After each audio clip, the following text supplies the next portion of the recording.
pan o'n i'n ifanc, o'n i'n sgwennu achos o'n i eisiau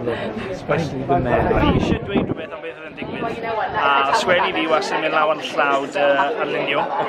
A os o'n i ffili dweud y geiriau, o'n i'n gwneud y lluniau. A fi'n cofio prif reswm nes i danfon rhywbeth bant at